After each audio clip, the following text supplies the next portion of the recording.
Agora no Conexão Poder, a gente recebe a deputada federal Gisela Simona. Eu e a Márcia iremos conduzir aqui essa entrevista e é muito bom tê-la de volta aqui no Conexão Poder. A honra é toda minha, Ana, Márcia, estar com vocês novamente, né? Uma entrevista entre mulheres, né? Falando aí a conjuntura política, seja ela local, seja ela nacional. Gisela, você se destaca sempre nas suas falas. Como relatora, a gente vai falar sobre o pacote antifeminicídio, todas as vezes que você vai para a tribuna, você se destaca, chama atenção, até porque você tem um trânsito, uma familiaridade na maneira como você apresenta as suas ideias. E nós tivemos recentemente, você relatora do projeto do spray de pimenta. E foi também preciso utilizar todo o seu repertório de palavras e ideias para o convencimento de algo que é tão importante para as mulheres, considerando o número de feminicídios no Brasil? Não foi fácil, né? Às vezes as pessoas até falam, mas agora que liberou, mas não sabem aí a dureza que foi chegar nesse momento. Nós já tínhamos aí por 2 dias na pauta, né? E aí, numa tentativa de mudança do projeto, foi tirando para que a gente pudesse tentar fazer acordo, né? O governo, principalmente, estava contra o projeto, né? No sentido de que não se liberasse o spray de pimenta, e sim spray de outros extratos vegetais. Só que nós entendíamos que, sem o spray de pimenta, nós poderíamos aí estar fazendo uma falsa autodefesa para as mulheres, em razão do rápido lapso de tempo que ele tem ali, com seus efeitos, né? Então nós insistimos muito, né? Então, para que o texto fosse aprovado, a gente teve que colocar, nós tínhamos, por exemplo, que a autoridade competente iria regulamentar, nós tivemos que colocar expressamente que o Exército iria regulamentar, né? Nós tivemos ali que fazer uma previsão de capacitação para o uso desse spray pelas mulheres para poder utilizar também, né? E algo que também queriam tirar, mas nós conseguimos manter no texto, que era a possibilidade entre 16 a 18 anos, que nós colocamos desde com autorização dos pais, mas que nós entendíamos importante, até porque as nossas meninas, né, na verdade, até na infância, infelizmente, estão sendo vítimas de violência sexual. Então, não foi simples, mas felizmente, né, depois desses ajustes e depois de muitos argumentos, de fala em tribuna, nós conseguimos convencer, né, e aprovamos por unanimidade, felizmente. E agora segue para o Senado. Segue para o Senado, mas todo olhar é pouco, como se diz, porque pode ter uma tentativa de mudança desse texto no Senado, né? O que faria com que ele teria que voltar para a Câmara. Mas estamos aí, na verdade, cuidando aí da distribuição da relatoria no Senado para realmente a gente conseguir a aprovação. Essa resistência se ancora em quê? Se escora na possibilidade da mulher poder se autoprejudicar ao invés de ajudar, que ela não saberia usar o spray de pimenta. Nossa, você já tá chamando de burra. Então, assim, na verdade, vou tacar no meu próprio olho. Produtos perigosos nós temos em casa, né? Nós temos aí, nós temos faca, nós temos produtos, às vezes até de limpeza que é perigoso, nós temos aí, enfim. Agora, o que nós não podemos, e é isso que nós defendemos o tempo todo, né? Vejam que quando a gente tenta colocar arma para liberar, há uma resistência gigante, porque aí seria extremo, né? Mas não ter nada também é absurdo na atual conjuntura, né? De 4 mulheres morrendo por dia no nosso país, de nós termos aí dentro de casa, de nós termos aí milhares de casos envolvendo a violência sexual, de importunação sexual, muito, né? E minimamente é isso, né? As mulheres terem uma autoproteção, porque se você verificar no Brasil, inexiste ainda uma legislação de autoproteção. Então, essa ferramenta é importante, assim como nós temos projeto tramitando dos cursos de defesa pessoal oferecidos pelo poder público também, em algumas cidades, até Cuiabá eu vi que já é uma realidade também, né? O projeto Lutadoras, mas temos aí que aprofundar nisso, né? Porque como a violência contra a mulher, infelizmente, ela ocorre em espaços de convívio social, aí no seu deslocamento de um lugar para outro, né? Nem sempre é possível você ter um policial em todo lugar. Então, a gente precisa aprender a se proteger. E nós acreditamos, sim, que a vitória e da aprovação na Câmara do spray de pimenta é algo importante para a população, principalmente para as mulheres brasileiras. Com certeza. Eu já queria até pedir para ela, né? Já subir um pouco, né? E a gente já colocar aquela arminha de choque, né? Não precisa ser o taser que a gente atira de longe, aquele que a gente encosta mesmo, né? Essa de choque ainda não tem nada sobre tem isso. projeto já nesse sentido na casa, né? e ali, enfim, tentando vir à aprovação. Mas é isso, são resistências, mas eu acredito que a gente vai vencendo, né?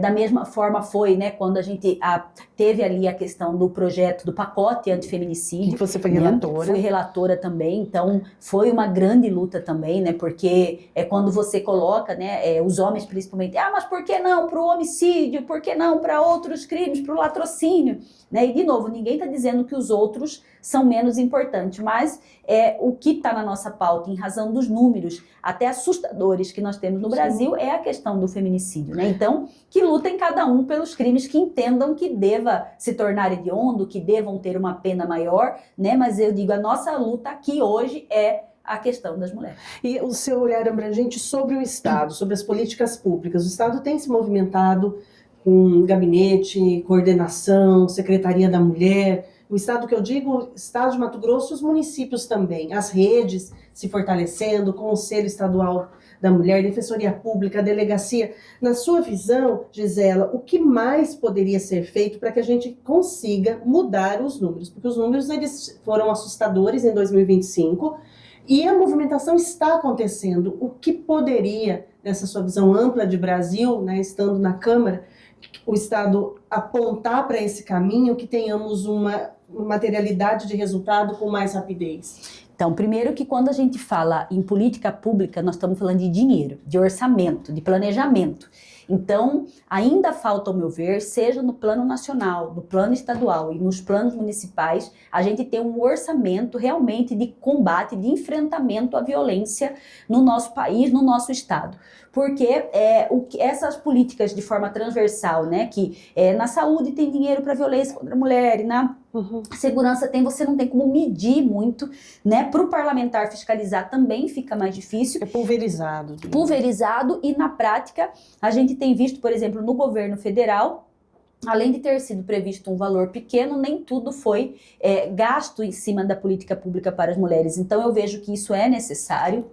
Eu tenho apresentado, faço parte da Câmara Setorial aí que a Assembleia criou, e eu fiz algumas proposições, né? E inclusive estou apresentando um projeto de lei nesse sentido. Por exemplo, a Delegacia da Mulher, que é uma angústia de todas nós, no sentido de terem poucos lugares, e que nós sabemos que tem um custo alto para isso, e nós não vamos ter de imediato como fazer isso em todo o território mato-grossense, por exemplo. São 8 delegacias especializadas em Mato Grosso. Exato. Eu dei uma sugestão que nós pudéssemos implantar de imediato, que teria um custo menor, mas uma efetividade grande, a questão da delegacia virtual.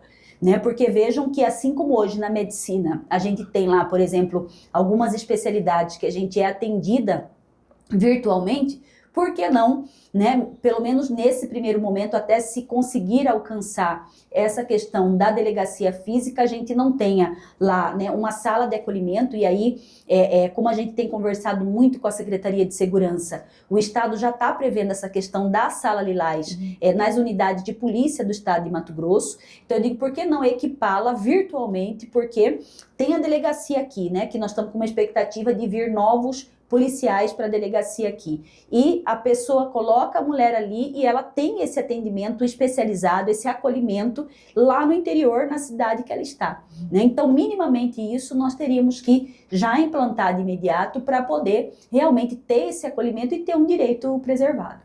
Patrulha Maria da Penha também, necessidade de ampliar? Necessidade de ampliar, né? Com emenda parlamentar, eu estou tendo a oportunidade de contribuir com alguns municípios com essa viatura, porque o que acontece na prática? Até é importante um esclarecimento. A Patrulha Maria da Penha não é ela que vai lá quando tem uma denúncia que está ocorrendo a violência, mas ela serve, por exemplo, para acompanhar aquelas mulheres que estão sob medida protetiva.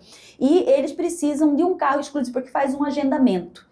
Né? Se a patrulha, se é uma única patrulha que divide ali naquele município para atender as ocorrências e também para fazer isso, às vezes não sai a Patrulha Maria da Penha para fazer os atendimentos do dia, porque está ocupada com, por exemplo, um atendimento de ocorrência, né? Então, é muito importante que a gente amplie essa quantidade de viaturas, né? É importante que a gente tenha, por exemplo, né, a gente tem conversado com o governo no sentido desse chamamento que anunciou de mais de 1.000 policiais, que a gente tenha mais mulheres sendo chamadas, para realmente em todos os municípios, minimamente, a gente ter uma mulher policial. E como foi o feedback feedback desse pedido? Entendeu? Foi bem positivo, né? A gente acredita que isso deve avançar, né? Seja na questão da delegacia virtual, seja nessa questão do chamamento das mulheres, com esse olhar de termos aí nos municípios realmente essa pessoa que se responsabiliza para cuidar, né, da Patrulha Maria da Penha, porque é diferente, né? Você relatar um ato de violência que aconteceu com você, com um homem ou com outra mulher, é diferente. Então a gente sabe que isso pode causar um conforto maior e até uma liberdade maior nisso. E quando eu falo na delegacia virtual, porque conversando com as mulheres no estado de Mato Grosso, nos municípios pequenos, né, como todo mundo se conhece, né, e às vezes acham que os policiais ali são amigos do ex-marido, do ex-namorado, há uma resistência, um medo, né, de você falar. Então, quando você minimamente sabe que você vai ser atendido por um pessoal que é técnico, né, que é de Cuiabá, que está lá na capital, né, que vai me acolher, talvez isso também, né, e aí é claro que é só a prática que vai nos dizer se é melhor, mas a percepção é de que isso pode ajudar em ter mais mulheres deixando esse ciclo de violência, relatando o que está acontecendo, aí porque de ter uma efetividade no sentido de nós não ouvirmos aquilo que às vezes, né, a gente ouve, não denunciei porque vai que não acontece nada com ele, né, vai que não se toma providência. Então esse receio faz com que muitas mulheres ainda fiquem em silêncio. E deputada, aproveitando até essa pauta aí da mulher, a gente teve aí na última semana uma grande polêmica aí a respeito da Érica Hilton ter assumido como presidente da Comissão da Mulher, né? A gente acompanhou aí várias formas de repúdio, de manifestação, acho que até a Câmara de Cuiabá também teve uma questão de repúdio contra isso. Qual que é a sua avaliação a respeito? Se eu não me engano, a senhora ainda faz parte da Comissão da Mulher também. Faço.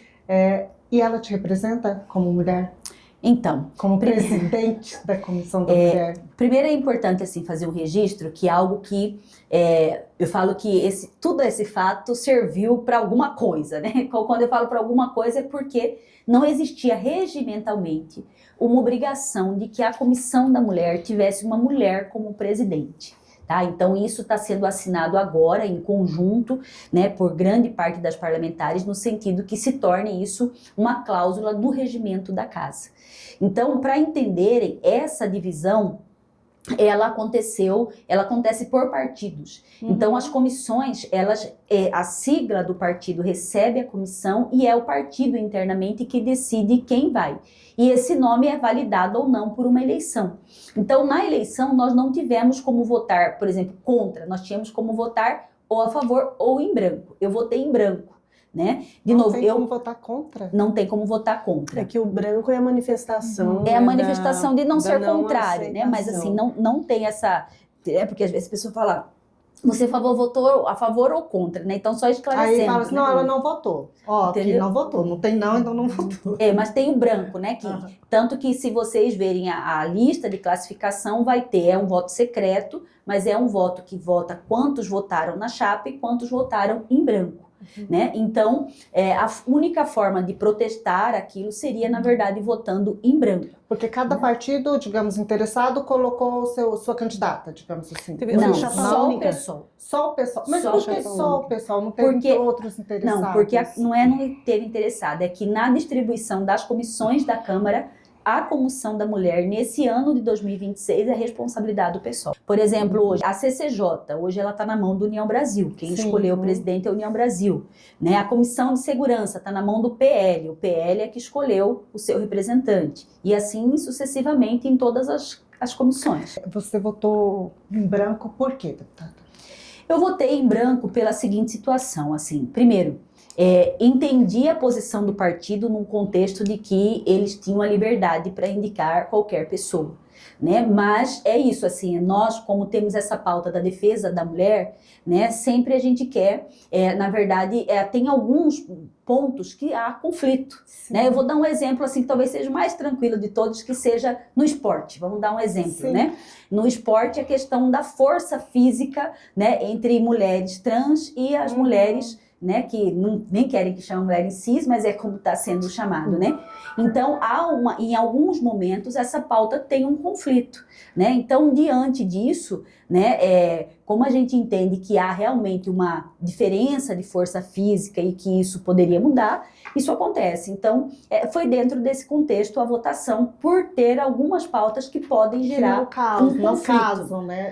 Que seria, gera- então, a comissão da diversidade, digamos que gera assim. muita divisão mesmo. A gente vê pelas redes sociais. Então, por exemplo, eu me sinto representada por uma mulher trans. Uhum. E aí foi tão interessante você dizendo dessa questão que regulamentou, regimentou algo, porque hoje no Repórter MT tem um vídeo do Catani fazendo uma brincadeira com o vice-prefeito de um município, tem ou não tem?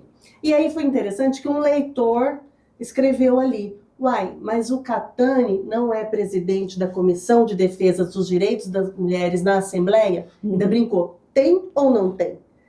E aí chama atenção para isso, justamente, porque nós temos comissões no Brasil que tratam da defesa do direito das mulheres, presididas por homens. Uhum. E aí quando uma mulher trans... São Paulo é um exemplo, né? E aí quando uma mulher trans ela ocupa esse espaço, essa ocupação repercute muito mais do que quando um homem ocupa esse espaço. Mas eu acho que também é a questão desses conflitos, igual a deputada está dizendo, por exemplo, teve uma outra polêmica com relação, desde que teve a Érica como presidente, que é a questão justamente de como ela mesma trata, como ela mesma se refere às mulheres, que são pessoas que geram. Eu não me considero pessoa que gera, eu me considero uma mulher, e eu acho que é uma desclassificação, bom.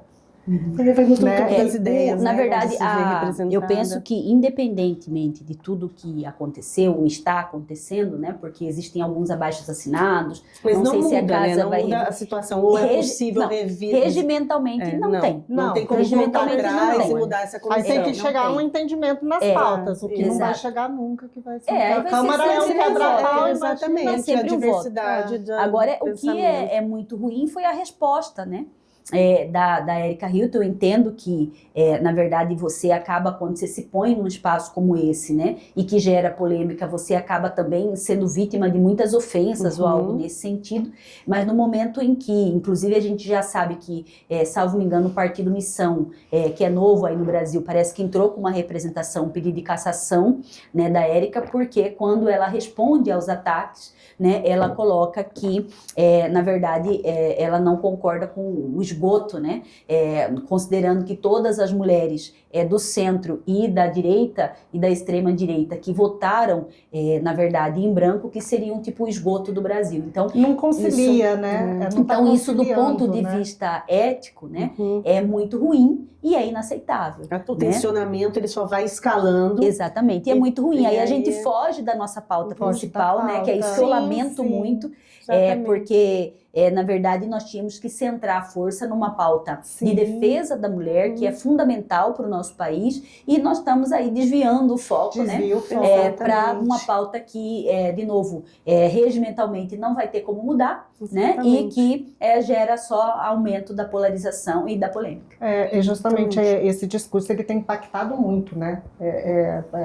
Essa forma de se referir ao esgoto, às pessoas que geram, isso tem impactado muito e tem criado justamente essa discórdia ainda Tensionando maior, cada vez mais. tensionando ao invés de se discutir aí o que realmente tem que discutir. Sim, esse avanço na questão das mulheres, porque a gente se depara que há uma diferença de pensamentos, muitas vezes antagônicos, e a gente visualiza quantas vezes as mulheres elas acabam sendo diminuídas nos seus posicionamentos lá no Congresso. Você também já passou por esses atravessamentos, Gisela, de não ter espaço de voz pela questão do machismo? Na verdade, a gente enfrenta muito isso, porque, por exemplo, a questão de termos um número menor de mulheres dentro da Câmara, muitas vezes é isso, né? A fala da mulher ainda é muito mimimi, é muito vitimismo por parte de alguns. Então você sente, na verdade, quando você fala em alguns momentos algum tipo de novo, isso não aguento mais, entendeu? Como se a gente estivesse enchendo a paciência por estar falando de um assunto que é real no Brasil e que tem que ser enfrentado e que tem que ser resolvido, né? Então, muitas vezes a gente fala, não obstante vocês entendam que a gente tem repetitiva, enquanto não tiver uma solução, nós não vamos parar de falar, né? Porque é o nosso papel, né? De buscar essa solução e de envolver a todos no tema, né? Nós precisamos aí, e a sociedade precisa entender que a pauta, por exemplo, de combate à violência, do enfrentamento à violência na questão da mulher, ela não pode ser uma pauta só das mulheres, é uma pauta de Brasil, né? É uma pauta que precisa aí estar na agenda, né, de todos os poderes. Então, essa situação ela é bem grave, né? E eu espero que a gente consiga vencer essas questões formais para a gente realmente poder trabalhar e avançar na pauta de defesa da mulher. E falando de defesa, você nesse seu trabalho também de defesa, em relação à defesa do consumidor, você faz parte dessa comissão e trabalha também fortemente em relação a fraudes bancárias, a utilização o envio de cartão de crédito, muitas vezes, para as pessoas mais vulneráveis, como idosos, os jovens. Como que está essa atuação voltada para esse tema do direito do consumidor? Então, inclusive, nós estamos aí vivendo o mês de março, né, o mês que comemora o Dia Internacional da Mulher, mas também a gente tem o Dia Mundial do Consumidor, né, e eu digo que, inclusive, fazer a defesa do consumidor não é algo simples na Câmara dos Deputados, porque, diferente aí dos segmentos do mercado, que você tem lobby para telecomunicação, lobby para as aéreas, lobby para os bancos, né, o consumidor são poucos que verdadeiramente defendem essa pauta. Então, a gente está todo momento enfrentando aí um segmento muito técnico, organizado a respeito, né? E o Brasil, o que vivemos agora é a questão das fraudes, né? Quem não viveu tem alguém na família que já passou por uma situação de fraude. Então a gente tenta vazamento de dados, o aumento dessa responsabilidade das instituições financeiras também nessa questão do cruzamento de dados nosso é importante, né? Alguns mecanismos que têm avançado aí, por exemplo, no Pix mesmo, são normas que muitas vezes a gente propõe ali na Câmara e, felizmente, em alguns momentos a gente tem alguns órgãos reguladores já tomando a iniciativa, né, de fazê-lo administrativamente, né? O caso do rastreamento do Pix, que agora melhorou bastante, né? Em razão de sequestro por conta do golpe do Pix, golpes do Pix e uma série de situações. Então, são situações que nós temos enfrentado, né, com relação a esse fato que aconteceu do INSS, que a CPMI ainda está em funcionamento, né? A gente quis, e ainda estão brigando por isso, para que os desvios aconteçam com a devolução em dobro, para também o contribuinte, né? Não só para o consumidor, mas é uma situação de desconto indevido de valores que você não autorizou. Né, temos uma proposta, Mato Grosso vive aí essa questão dos consignados, por exemplo, e nós temos aí uma proposta de acabar com o cartão de crédito consignado, que para mim ele já nasce um golpe, porque o cartão de crédito consignado, você, na verdade, você quer um empréstimo, eles te dão um cartão de crédito, que você não sabe que é um cartão, porque você nem recebe o plástico, né? E você paga por mês, descontado na sua folha, só o mínimo. Então não apaga nunca, porque tudo vai refinanciando e vira uma bola de neve e fica impagável. Juros altíssimos. Então você paga 3, 10 vezes o valor da dívida e não acaba, né? Então nós queremos acabar com esse produto e eu fiquei feliz de ver recentemente que é um tema que o STJ puxou para ele agora, porque inclusive do ponto de vista judicial, pode ser que agora a gente já tenha uma decisão também a respeito disso, de que ele é uma prática abusiva do mercado financeiro. Então a gente está lutando muito por isso, né? E vários projetos que a gente tem tentado barrar no sentido de que não vá para frente. Eu vou dizer um exemplo para vocês que eu classifico como um absurdo, mas estão tentando acabar com o prazo de validade dos produtos. Dos alimentos, uma grande conquista do brasileiro. Que beleza, né? Mas o segmento... Baseado em quê? Baseado em que está tendo muito desperdício de alimento. Porque quando chega aquela data de validade, que termina, nem sempre o produto venceu. E aí, para a empresa não ficar com esse risco, eles querem colocar a frase assim, consumir preferencialmente até tal data, porque aí se você consumir depois disso e estiver estragado, a culpa é sua, não é da empresa. Desperdício não no nosso caso, desperdício deles, digamos assim, eles não venderam, então eles estão querem manter uma margem de perda. Queremos ter essa margem de perda. E na prática, a gente sabe, já se houve algumas tentativas no Brasil, até no Nordeste a gente teve uma situação do vencidão, que é um supermercado que é, na verdade, uma loja que vende produtos já vésperas de vencer ou até vencido, no sentido de que alertaram a informação e o consumidor assume o risco, né, de comprar dessa forma. E a gente, já bastam as promoções, né, que muitas vezes a gente vê a promoção e você tem que tá correr para validade ou ter que muito rapidamente. Rapidamente, e essa questão que é algo do mercado, que é o risco do negócio. Então, são projetos como esse, que de alguma forma a gente tenta articular dentro da Câmara para poder melhorar. Parecem tão absurdos, mas se a gente cochilar, eles avançam? Avançam e rapidamente, né?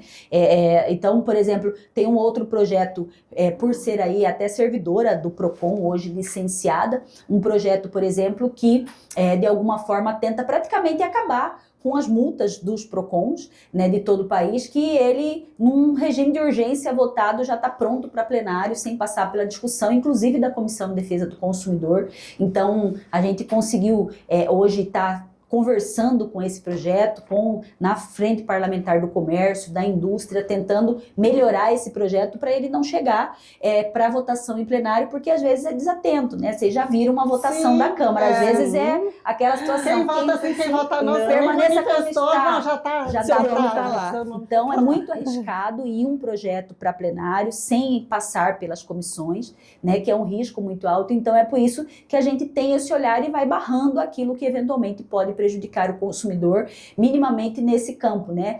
Felizmente, nos 30 meses que eu estou na Câmara, eu consegui uma articulação muito positiva, né? No sentido de nós, aí eu sou vice-líder do bloco, aí do maior bloco que tem, são 303 deputados, né? Então, nesse contexto, a gente tem uma facilidade de conversar com os líderes, de poder, muitas vezes, pedir para segurar um projeto para que a gente consiga negociar um texto melhor, aperfeiçoar aquele texto. Então, isso é importante, né? Isso tem me dado a oportunidade de pegar algumas relatorias importantes dentro da casa, porque vejam que uma média de um projeto seu, seja aprovado ou relatoria na casa, é de uma média de 5 anos, né? E a gente em 30 meses tem conseguido avançar bastante graças a essa articulação, e ainda com detalhe, né? Que eu sou suplente, então a vida é mais difícil um pouquinho de quem é titular. Mas, de qualquer forma, eu vejo que a gente tem dado o máximo nosso, né, para fazer esse trabalho de qualidade para representar o estado de Mato Grosso. Deputada, você citou a questão do CPMI da INSS.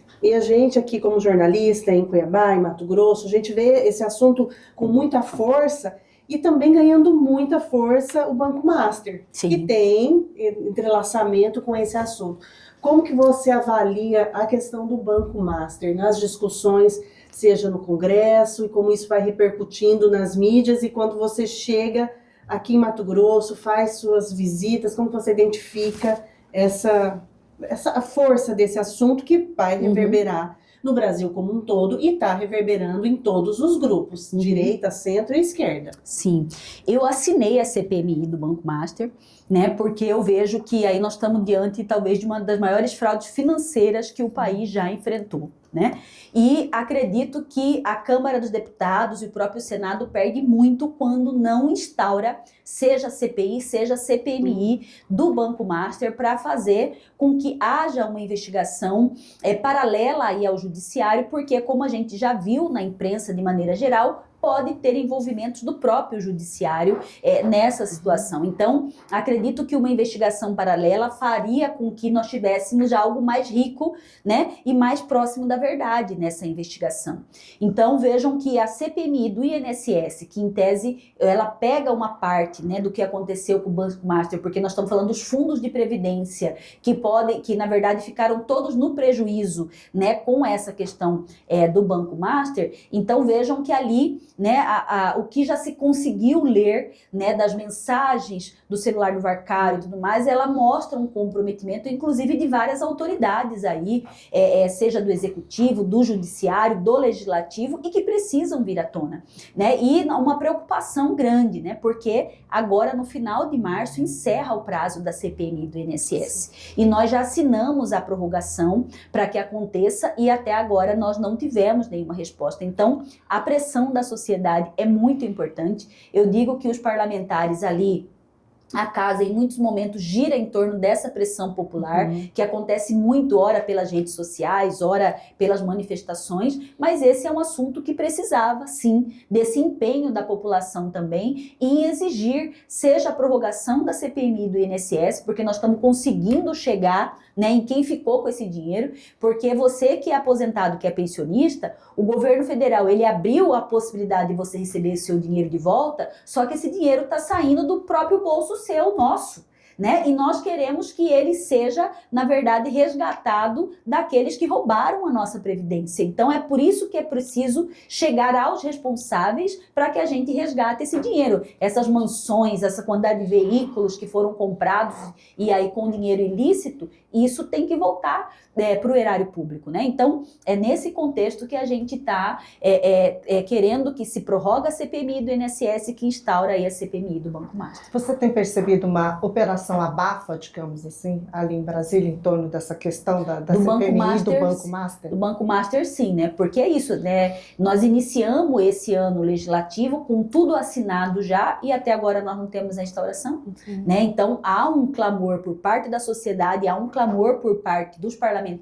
pelo menos da grande maioria dos parlamentares, né? E, quer dizer, existe o presidente tá com a faca e o queijo na mão. É só querer que instaura. E os motivos tem, tá? Em todos os indícios, a todo momento, surgem fatos novos aí envolvendo isso. E, deputada, seguindo nessa linha de pautas tranquilas... Até agora eu sou tranquila, né? Quando você chegou aqui, você comentou que estava vindo, acho que de um evento da FEComércio, se eu não me engano, e o debate lá estava sendo a escala 6x1, que é outra pauta tranquila na qual vocês estão trabalhando agora, né? E a gente tem acompanhado aí o empresariado colocando que isso seria um tiro no pé da economia brasileira, vários políticos também colocando que essa é uma pauta eleitoreira apenas, porque seria prejudicial à economia brasileira. Qual é a sua avaliação a respeito?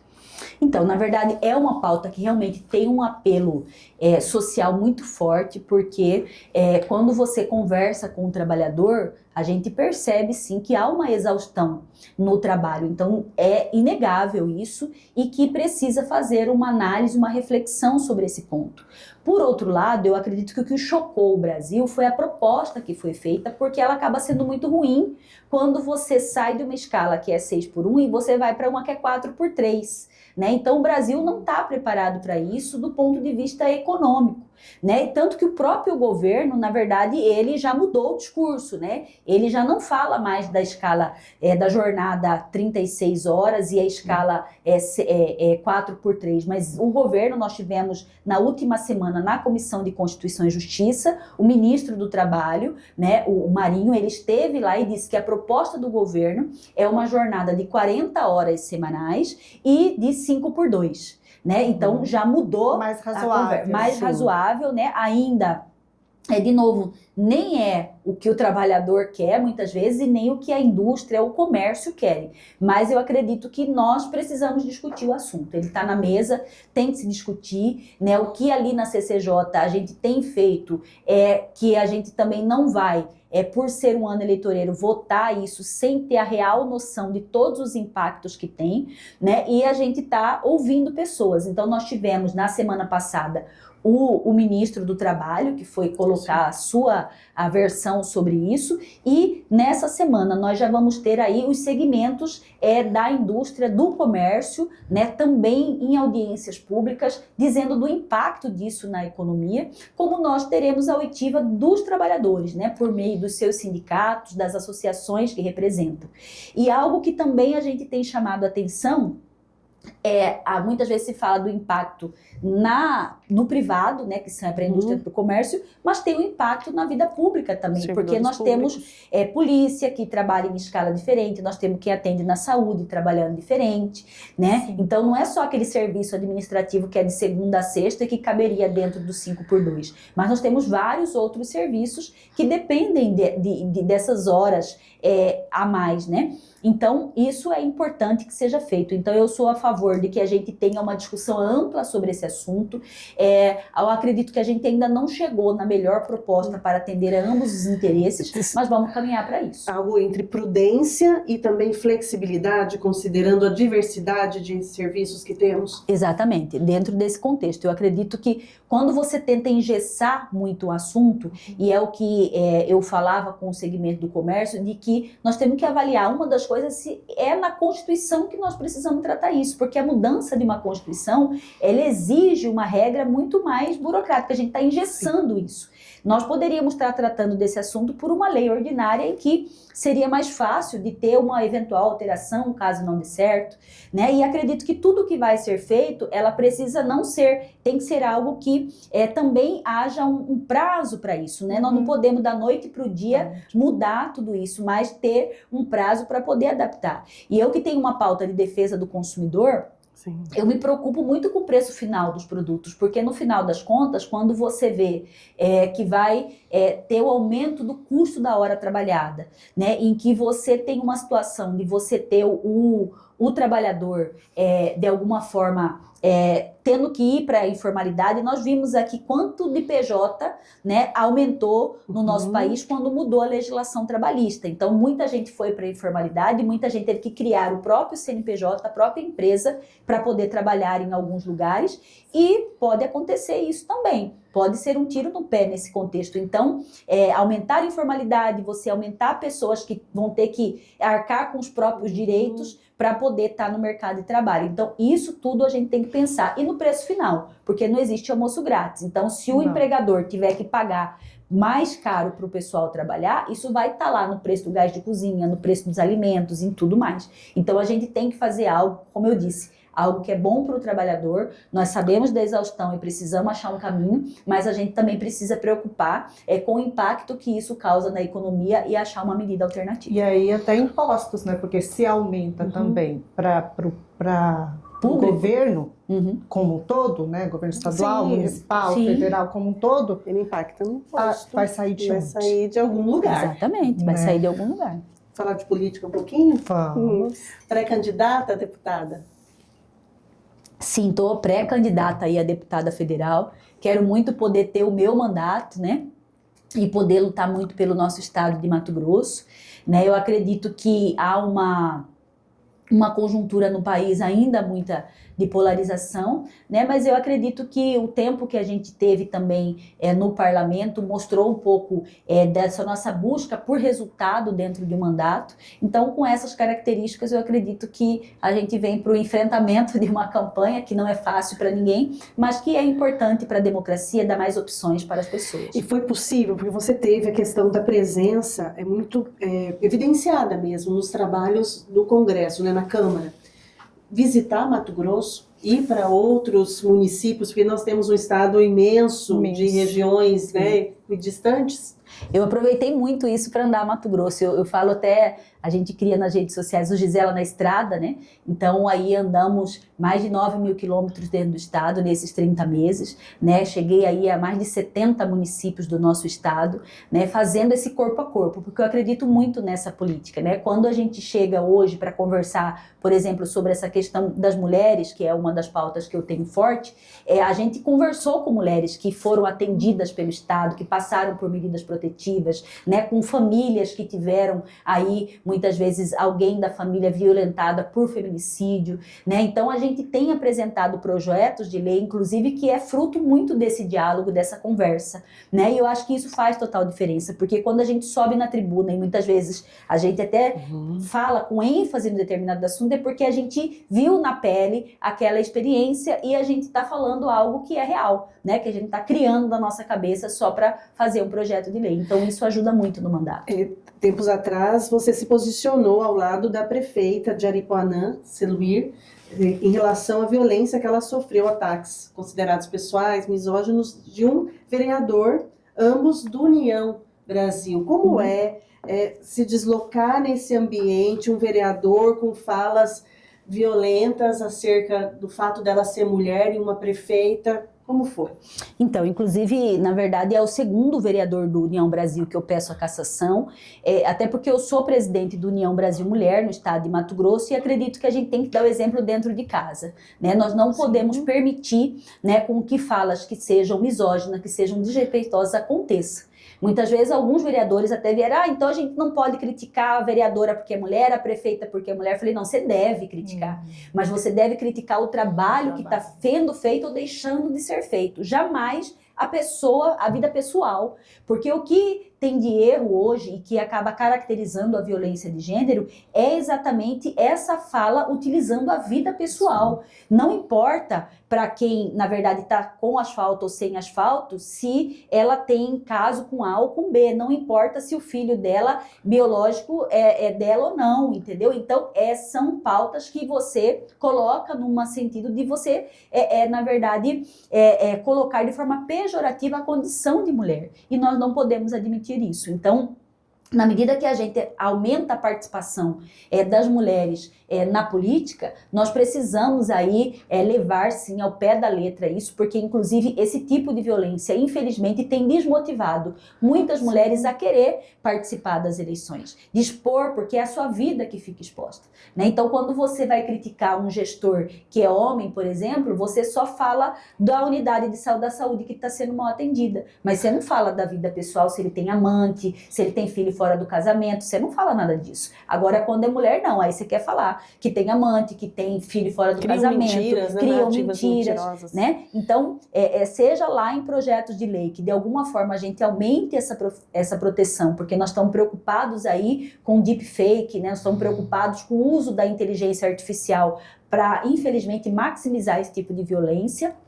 Nós temos trabalhado, como nós temos tentado ampliar essa questão da caracterização da violência política de gênero. E que, na verdade, o que nós queremos é que os nossos homens nos respeitem, né? No sentido de que não haja esse tipo de fala, esse tipo de agressão às mulheres. O Botelho esteve aqui conosco, até convidou a Márcia para ser candidata. A Ana está enrolando para ser candidata a prefeita de Várzea Grande. Ela ser candidata a deputada estadual, inclusive, porque ele fez essa provocação conosco, porque nós questionamos em relação ao espaço da mulher, perspectiva, a Mulher União Brasil, e ele disse que era muitas vezes muito difícil convencer a mulher a sair candidata por conta de todo esse enfrentamento que ela tem que muitas vezes se deparar. Qual é a estratégia, você sendo aí líder do União Brasil Mulher Mato Grosso, a estratégia para que tenhamos mais mulheres ocupando, porque vem até mesmo aquela pergunta da Comissão da Mulher, né?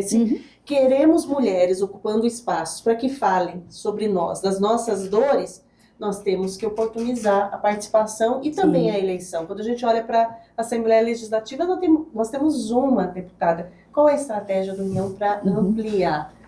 Primeiro, esse acolhimento que eu digo, e eu tenho conversado muito com a União Brasil, desde as composições dos diretórios, nós precisamos ter mulheres, porque quando a mulher olha esse ambiente muito masculino, né, e ela não tem um acolhimento ali, isso já dá um estranhamento de quem que vai me defender ali, quem que vai me proteger. Então, as diretorias dos partidos precisam ter essas mulheres, a gente tem falado isso lá no União Brasil Nacional, aqui dentro do estado, felizmente a gente conseguiu colocar no diretório várias mulheres aí dentro do diretório e algo que precisa acontecer nos municípios também. E num segundo momento é que quando chega o momento das eleições, primeiro que, felizmente, né, nós temos aí uma legislação que hoje garante aqueles mínimos, né, de investimento, né, de 30%. Ainda tem algumas barreiras, porque, por exemplo, quando se fala que um partido tem que usar 30% de mulheres, esses 30% pode ser só lá no Ceará. Pode ser lá no Rio de Janeiro, entendeu? Também, e aqui, às vezes, não chega,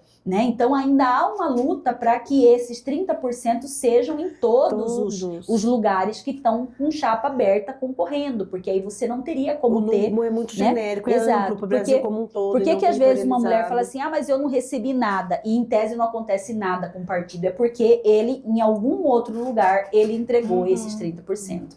Né? Então, a gente precisa fechar um pouco mais essa regra, no sentido que realmente todas as mulheres, de alguma forma, sejam contempladas com financiamento público de campanha. né, que eu vejo que é importante, né, para que a gente não seja aí só utilizada como cota, mas realmente com a intenção de ganhar, né, e as mulheres que estão me ouvindo, vejam, vocês muitas vezes ocupam espaços importantes, eu vejo mulheres aí secretárias, vamos colocar dos municípios aí, secretárias municipais, hora da educação, da cultura, hora da questão da assistência social, né? Mas se vocês prestarem atenção na hora de concorrer, elas não são chamadas, porque elas têm chance grande de ganhar. Sim. Então chamam as outras que não tiveram tanto destaque, porque essas que tiveram muito destaque, elas apoiam a candidatura masculina e vão ganhar. Então eu não quero. Então, vocês, mulheres que estão ocupando esses espaços de poder importante, seja no âmbito municipal, no âmbito estadual, no âmbito federal, o momento é você sair também, né, de você disputar esse espaço importante com chances reais de vitória, né? E agora, no momento que nós estamos, por exemplo, da janela partidária, a minha dica para todas as mulheres que vão concorrer, seja a estadual, a federal, a senadora, a governadora, a vice, o momento de negociar é agora. O momento de negociar é agora. Negociar, quando eu digo, de novo, o que você vai ter na campanha para poder investir na sua campanha, né? Qual que é o espaço que você vai ter dentro daquele cenário, é muito importante. Né? Não adianta só ficar feliz, eu recebi um convite para ir para tal partido. Ok, e o que te prometeram o que para você lá? Qual que é o compromisso que fizeram com vocês? Eles vão me ajudar. Ajudar quanto? Como? Entendeu? Você vai ter direito à pré-campanha, você vai só ter o dinheiro na campanha, quando vai chegar esse recurso? Ou seja, você já chega perguntando qual que é o meu plano de carreira aqui. Porque os homens falam isso com tranquilidade, né? Sim, e às vezes os homens falam isso com tranquilidade. E às vezes a gente fica não ficar no escuro, né? Então é bom você ter a sua planilhinha assim, olha, para mim, eu preciso viajar tantos municípios, o custo do combustível é isso, eu preciso de um assessor para cuidar da minha mídia, eu preciso de fazer minimamente, eu vou ter que fazer hospedagem em alguns lugares, porque Mato Grosso... Então, essa planilha você tem que ter e tem que discutir mesmo valores. De novo, não é para comprar voto, nada disso, é fazer uma campanha com planejamento, com disciplina e conseguir chegar à vitória. Gisela, Mauro, Jaime, União Brasil, Jaime, um nome muito forte, Desunião, vamos esperar as convenções para o nome do candidato, porque a gente acompanha o tempo todo e como política é igual nuvem, a cada momento a gente está aqui na entrevista, a gente corre o risco. A gente já está desatualizada a entrevista que sai daqui, né? Justamente porque são nomes fortes, Sim. São pessoas com referência e trajetórias, né? Autoridades com trajetórias, isso é indiscutível. Sim. Quando a gente se depara com esses nomes, Pivetta, Mauro Mendes, Jaime Campos, e esse tensionamento.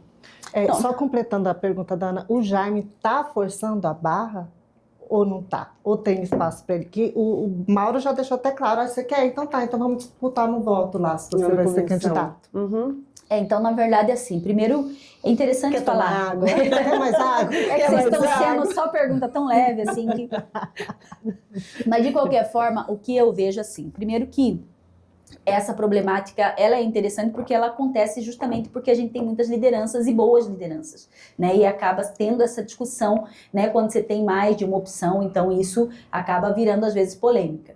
Né? O que eu vejo é o seguinte, na verdade é isso, uma campanha ela não é feita só no ano eleitoral, né? Muito antes as pessoas vão de alguma forma mostrando para que veio, o que querem, etc e tal. E é algo que é público e notório de muito tempo, né, que o Mauro, até por uma lealdade, né, uma fidelidade ao Pivetta, que foi muito leal com ele nessas duas gestões, ele tem como uma opção dele a questão do Pivetta como nome a governador, né, e a gente que é do grupo, a gente foi vindo com essa visão, né, o Pivetta é o nosso candidato a governador, e isso foi muito comum. Então, quando lá no finalzinho já de dezembro, ou agora no início de janeiro, o Jaime fala, não, eu quero ser o candidato a governo, porque até então ele não tinha se declarado, então isso pega o grupo um pouco de surpresa, sim, né, com relação a esse interesse em ser governador. E o que ocorre em todo e qualquer partido? Quando você não tem um consenso, nascedor de consenso, você tem aí a possibilidade de discussão, isso, ora numa convenção, ora, na verdade, é por parte da nacional, porque vejam que tem um diferencial, nós estamos entrando numa federação. E o Estatuto da Federação, ele coloca que quando tiver alguma divergência interna, na verdade é a nacional que vai decidir com relação às majoritárias, né? Então, não sei como isso vai ficar ao pé da letra, convenção, então? né? Mas a gente tem 2 passos aí. Nós temos o passo da nacional, de poder querer bater o martelo, e nós temos a convenção.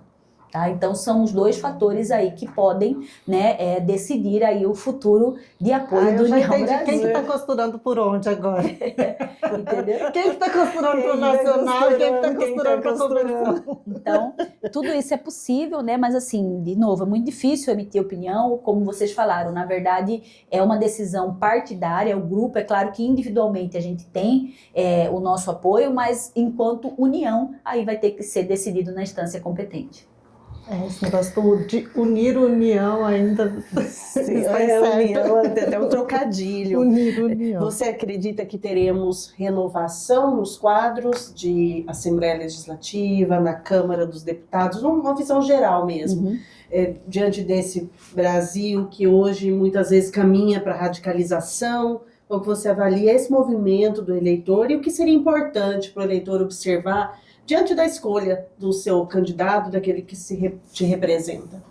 Eu vejo que sempre eu vou defender a renovação, ela é importante, eu acho que oxigena de certa forma o parlamento, né? E ao eleitor, né, cabe muito essa responsabilidade, né, de poder não fazer um voto a quem eu vou votar e marcar o X naquele que cair, mas quem está no mandato é olhar o que fez ou o que deixou de fazer, né? E aqueles que vêm olhar um pouco a trajetória, porque ela diz um pouco do que pode se esperar dessa pessoa no parlamento. E o mínimo que eu espero, na verdade, é um compromisso, né? Porque assim, às vezes eu fico estranhando alguma coisa que parece muito normal na minha vida. Por exemplo, eu fui a única parlamentar em 2025 100% de plenário, né? E algo que parece que é óbvio que é necessário, mas aí os colegas não vão no parlamento, cada um pelos seus motivos, mas é isso algo que talvez quem está de fora não está prestando atenção nisso, né? Quem é que está lá, que está discutindo as pautas do Brasil? Porque eu não vou lá para defender só o meu projeto, né? Em tese, ali a gente vota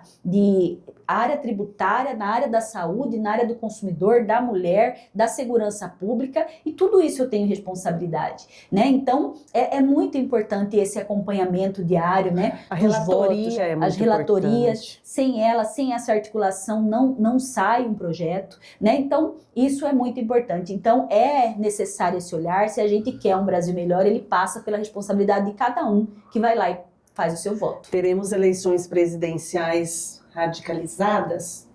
Eu acredito que ainda mais teremos... acaloradas do que foi a anterior? Na verdade, tem muitos fatos acontecendo ao mesmo tempo aí, né? Porque você tem uma situação inicialmente do centro, que queria se desvincular da direita, né? Aí você tem um crescimento do Flávio Bolsonaro. Por outro lado, aí você tem essa questão do agravamento da saúde do Bolsonaro em si, que também tudo isso pode influenciar nesse resultado final. Então eu acredito, né? Como a gente falou aqui, ainda muita água vai passar por baixo dessa ponte, as nuvens ainda vão mudar muito. Eu ainda vejo um quadro indefinido, na minha opinião pessoal, no cenário nacional, né, e muitas vezes até nos tabuleiros estaduais aí do que ainda pode acontecer ou não. É isso, né? Isso. Coitada da Gisela. Gisela, que eu tô olhando que a gente faz 1 hora de entrevista, Gordinho. Ficaria aqui a tarde inteira, aqui, ó, porque eu tenho um monte de assunto para perguntar para ela. Nossa, Gisela, olha só. Gisela, assim, não pode demorar muito tempo, né, para vir aqui. Mas agradecer e, claro, deixar sempre o convite para que você volte. Agradecer a sua presença e mandar um beijo para Marisa Batalha. Você tem uma assessora de imprensa que é maravilhosa, foi minha primeira editora. Presente de Deus. Das melhores jornalistas, indiscutivelmente, de competência do estado de Mato Grosso. E parabéns, porque ela se posiciona nos grupos de coletivos de mulheres e ela traz muito o seu trabalho. E isso é importante, né? Porque a gente, especialmente nós que somos jornalistas, a gente acaba sendo muito crítica em relação